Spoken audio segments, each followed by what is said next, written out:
Hello बच्चों, कैसे हो आप। आज हम शिक्षा निदेशालय की तरफ से दी जाने वाली कक्षा 6 गणित की वर्कशीट 11 हल करेंगे, जो कि 9 अगस्त 2021 की है। बच्चों, आज की वर्कशीट का टॉपिक है संख्याओं की जानकारी, रोमन नंबर। तो चलिए आज हम रोमन नंबर के बारे में जानते हैं। प्रिय छात्रों, हम अब तक हिंदू अरबी अंकों का उपयोग कर रहे हैं। क्या आपने अपने आसपास रोमन अंक देखे हैं? हाँ, मैंने अपने दादा दादी के घर में घड़ी में रोमन अंक देखे हैं। हमारे स्कूल में कक्षाएं भी रोमन अंकों में लिखी जाती हैं। बच्चों, आप यहाँ घड़ी के चित्र में देख सकते हैं, ये जो अंक हैं ये रोमन अंक हैं। आपने इस तरह के अंक अपने घर में दादा दादी की घड़ियों में या जो बड़ी दीवार घड़ी होती थी उसमें देखे होंगे। चलिए इनके बारे में और जानते हैं। रोमन अंकों के कुछ उदाहरण। बच्चों, आप यहाँ देख सकते हैं रोमन अंकों के कुछ उदाहरण दिए गए हैं, जैसे 1, 2, 3, 4, 5, 6, 7, 8, 9, 10, 11, 12, 13, 14, 15, 16, 17, 18, 19, 20 के बाद फिर 50 के लिए L, 100 के लिए C, 500 के लिए D और 1000 के लिए M प्रयोग किया जाता है। तो यहाँ आप इन अंकों को देखकर अब सीख ही चुके होंगे कि 1 से लेकर 20 तक किस प्रकार लिखा जाता है। फिर उसके बाद 50, 100, 500 और 1000 को किस प्रकार लिखा जाता है। यहाँ रोमन अंकों के लिए कुछ महत्वपूर्ण नियम दिए गए हैं। चलिए इन्हें पढ़ते हैं। पहला, यदि किसी प्रतीक को दोहराया जाता है तो उसका मान उसमें जोड़ा जाता है। उदाहरण के लिए 2 बार x लिखेंगे तो यह 20 हो जाएगा। आप देख सकते हैं यहाँ x का मान कितना होता है, 10, तो 2 बार x होगा तो इसका मान 20 हो जाएगा। दूसरा, हम किसी भी रोमन अंक के प्रतीक को अधिकतम 3 बार दोहरा सकते हैं। अब यहाँ पर कहा गया है कि किसी भी रोमन अंक के प्रतीक को अधिकतम 3 बार दोहरा सकते हैं, इससे ज़्यादा नहीं। लेकिन प्रतीक V, L, D को दोहरा नहीं सकते। तो यहाँ पर ये भी कंडीशन दी गई है कि जो V किसके लिए इस्तेमाल होता है, 5 के लिए, L होता है 50 के लिए और D होता है 500 के लिए। हम इन्हें दोहरा नहीं सकते। तीसरा नियम है, यदि हम दाईं ओर कम मूल्य का प्रतीक रखते हैं तो इसमें मान जोड़ा जाता है। अर्थात दाईं तरफ, राइट हैंड साइड में जो भी हम प्रतीक रखते हैं तो उसका मान जोड़ा जाता है। उदाहरण के लिए VI, तो यहाँ 5 + 1 = 6 हो जाएगा। चौथा नियम है, यदि हम बाईं ओर कम मूल्य का चिन्ह रखते हैं तो मान इसमें से घटाया जाएगा। बाईं ओर कहते हैं लेफ़्ट हैंड साइड। अब हम लेफ़्ट हैंड साइड अगर कोई भी प्रतीक चिन्ह रखेंगे तो उसका मान घटाया जाएगा। उदाहरण के लिए IV, तो यह है V में से I अर्थात 1 घटाया गया है तो इसका मान हो जाएगा 4। लेकिन V, L और D को कभी भी जमा और घटा नहीं किया जा सकता। तो यहाँ पर यह भी कहा गया है कि V, L और D को कभी भी जमा और घटा नहीं किया जा सकता। चलिए आगे बढ़ते हैं। निम्नलिखित संख्याओं को रोमन अंकों के रूप में लिखिए। अब यहाँ पर कुछ संख्याएं दी गई हैं और कहा गया है कि इन्हें रोमन अंकों में लिखें। पहली संख्या 12 को हम टुकड़े करेंगे 10 + 2 और इसे नीचे रोमन में किस प्रकार लिखेंगे, x जमा में 2 बार I, तो ये 12 लिखा जाएगा। इसी प्रकार दूसरी संख्या है 98 जो कि बराबर होता है 90 + 8, या इसे हम इस प्रकार भी लिख सकते हैं 100 - 10 + 8, अर्थात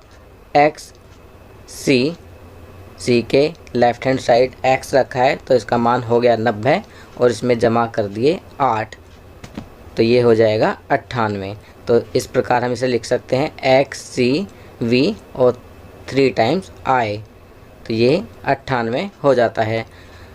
अब आओ करें तो इससे संबंधित कुछ क्वेश्चन आंसर करते हैं। पहली संख्या है 84, इसे रोमन में लिखेंगे। तो इसे रोमन में लिखने के लिए 84 को हम किस प्रकार लिख सकते हैं, अंकों में 50 + 10 + 10 + 10 + 4। तो 50 के लिए हम क्या इस्तेमाल करते हैं बच्चों, L, और 10 के लिए X। तो 10 3 बार आया है तो 3 बार X लगाएंगे, और उसके बाद 4 के लिए V से पहले I लगाते हैं तो 4। तो ये इस प्रकार पढ़ा जाएगा 84। इसी प्रकार 175 को लिखेंगे 100 जमा 50 जमा 20 जमा 5। 100 के लिए हम लिखते हैं C, 50 के लिए L, 20 के लिए 2 बार X और 5 के लिए V। तो ये हो जाएगा 175। अब 105 100 जमा 5, 100 के लिए C और 5 के लिए V, तो हो जाएगा CV। D 509, 500 जमा 9, या इसे हम इस प्रकार भी लिख सकते हैं 500 जमा 10 घटा 1। तो ये हो जाता है 509। अब 500 के लिए लिखते हैं D और 10 के लिए लिखते हैं X, और इससे पहले लेफ़्ट हैंड साइड में अगर I लिख देते हैं तो ये हो जाता है 9। तो 500 जमा 9 हो गया 509। चलिए अब दूसरा उदाहरण देखते हैं। रोमन अंकों को संख्याओं के रूप में लिखें। अब यहाँ पर रोमन अंक दिए गए हैं, आपको इन्हें संख्याओं के रूप में लिखना है।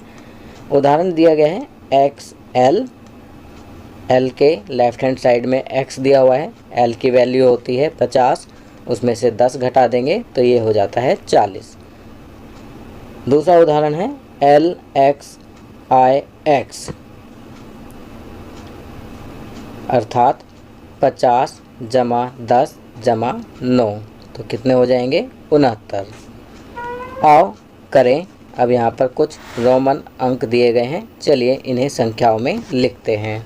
A, L और 3 टाइम्स X दिया गया है, तो L की वैल्यू होती है 50 और 3 बार X की वैल्यू होती है 30। 50 जमा 30 हो जाएंगे 80। B, X और C से पहले X लिखा गया है, लेफ़्ट हैंड साइड में X है, तो C में से X माइनस हो जाएगा। C की वैल्यू होती है 100 और X की वैल्यू होती है 10, तो 100 घटा 10 बराबर हो जाएगा 90। C करेंगे CXL, तो C की वैल्यू है 100, उसमें जमा किया गया है L और L में से माइनस किया गया है X। L की वैल्यू होती है 50 और X की वैल्यू होती है 10, तो L में से X माइनस है क्योंकि X जो है L के लेफ़्ट हैंड साइड है, तो ये हो जाएगा 100 जमा 50 घटा 10 बराबर 140। D, X, C और यहाँ 2 टाइम्स I, तो C में से पहले X घटाया गया है, C होता है 100, उसमें से -10 करें 90 हो जाएंगे, 90 हो जाएंगे, और उसमें प्लस कर देंगे 2, तो 90 + 2 हो जाएंगे 92, 92। तो इस प्रकार हम इन्हें रोमन अंकों को संख्याओं में लिख सकते हैं और संख्याओं को रोमन अंकों के रूप में लिख सकते हैं। सिर्फ हमें क्या करना है, 1 से लेकर 20 तक रोमन अंकों को अच्छे से याद करना है, फिर L की वैल्यू, C की वैल्यू, D की वैल्यू और M की वैल्यू कि इन सब के लिए कौन कौन से प्रतीक चिन्ह लगाए जाते हैं, ये हमें अच्छे से याद करने हैं। तो बच्चों ये वर्कशीट यहाँ कंप्लीट होती है। अगर ये वीडियो आपको अच्छी लगी तो इसे लाइक एंड शेयर ज़रूर करें। अन्य विषयों पर बने हमारे लेटेस्ट वीडियोस को देखने के लिए चैनल को सब्सक्राइब करना ना भूलें और देखते रहिए हमारा channel knowledge kingdom. Thank you.